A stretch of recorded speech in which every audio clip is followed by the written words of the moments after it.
The sun slipped low over the Colorado Territory, burning orange over a town that looked too tired to care. Dry Hollow wasn't on any map worth reading. Dust blew through its streets like a ghost too stubborn to rest. And on this particular evening, the makeshift auction block outside the saloon drew more men than the church ever had. Cattle, saddles, whiskey barrels, and then her. Her name was Clara Mae Dawson, 17 and half-starved, with wrists like twigs and eyes too old for her face. She stood barefoot atop a weather-warped crate, the same crate they used for crates of onions or feed sacks, waiting for someone to say what she was worth. Virgin, the auctioneer bellowed, tugging her forward by the arm. Unbroken. Young. Useful. She didn't flinch. Not on the outside. She'd long learned that flinching made them smirk. But her knuckles whitened, fists clenched at her sides. They said her father sold her off to settle a whiskey debt. He'd died in the creek weeks back. Drowned face first with a bottle in one hand. Left her alone, hungry, and someone else's burden. The town's solution? Sell her. Startin' at $3, the auctioneer shouted, as if it were a gift. Hell, that's cheaper than a mule. Laughter followed like the crunch of gravel under boots, ugly, careless, sharp. But not all boots moved. One man stood still. Calder Boone leaned against the back fence, arms crossed over his chest, brim low over his face. He wasn't one of them. Not really. Not anymore. He'd ridden into Dry Hollow a week ago, speaking only when forced, sleeping outside the stable with a saddlebag for a pillow. He paid for food in silver dollars, worked without complaint, and tipped his hat to the women who didn't expect it. No one knew where he came from. But they all knew he had scars under that long coat. When Clara Mae's lip trembled, Calder took 2 steps forward. Then 3. He didn't speak until he stood in front of her. $3, he said, voice quiet and even. The crowd hushed. Not out of respect. Out of confusion. Sold, barked the auctioneer, more eager for payment than justice. Calder dropped the coins into the man's hand and turned to Clara. She braced herself. Shoulders tense. Breath caught. Instead of grabbing her, he removed his hat. And then, to the shock of everyone, he knelt. He knelt before her. And Clara screamed. Not out of pain, but confusion. Horror. Her body was prepared for cruelty, not mercy. For roughness, not reverence. He looked up at her, calm and silent, and said the words no one expected. You don't belong to anyone, Clara Mae. Not even me. I just couldn't leave you there. She didn't speak. Couldn't. Her mouth opened and closed like someone drowning in fresh air. Will you come with me? He asked. And for the first time in a long time, she nodded. They walked past the stairs, down the cracked main road, and into the hills. Clara didn't ask questions. Calder didn't offer any. The sun fell behind them like a curtain pulled shut.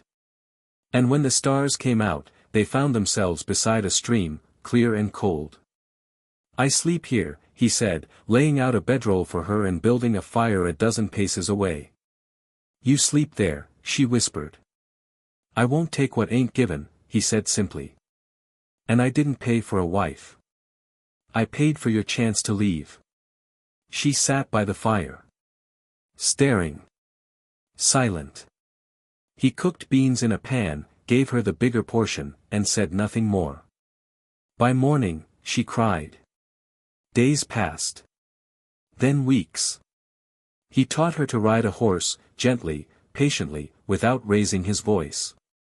He showed her how to set traps for rabbits, how to clean fish, how to find the dry wood that didn't smoke too much. And she watched him, closely. At night, he would carve small wooden animals with a worn knife. A horse. A bird. A bear. He gave them to her without words, and she kept them in a leather pouch tied to her belt like sacred things. Once, she asked, "Why did you kneel?" He didn't answer at first.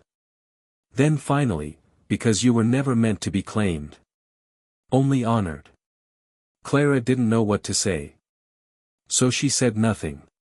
But something warm began to grow in the place where fear used to live. Winter came early. They rode into a canyon where the snow fell soft and deep. Calder built a shelter with branches and hides. Clara learned to start a fire with flint and steel. And for the first time, she laughed, really laughed, when she slipped on ice and he caught her mid-fall, grinning. "What?" she said, embarrassed. "You laugh like it's the first time," he said. "It is." In spring, they visited a trading post. Clara wore a blue shawl Calder had traded a pelt for. Her hair had grown out, thick and clean. Her eyes, once hollow, now sparked. An older woman behind the counter whispered, "That your wife?" Calder shook his head. "She's her own." Clara smiled. Because somehow, that was better. Months turned to seasons. Clara read books Calder carried in his saddlebag, tales of women who owned their destinies and men who protected without possession. She learned to shoot a rifle. To speak her truth. One night, beside the fire, she looked at him and said, "You saved me." "No," he replied. "You saved yourself. I just opened the gate." One morning, a rider came galloping through the valley. It was the sheriff from Dry Hollow. "Boone," he said, out of breath. Men came a-skin. Said they want the girl back. Say she was promised to a rancher's son. "She wasn't promised," Calder said. "They've got papers. They can burn them." "You sure about this?" Calder stood. Looked at Clara.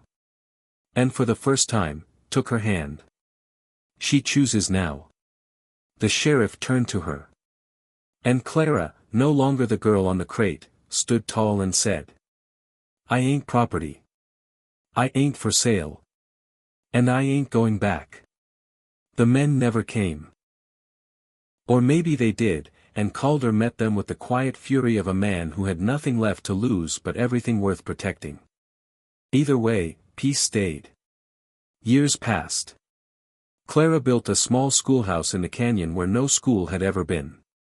Taught little girls to read, and boys to be gentle. Calder built furniture, carved animals, and said little.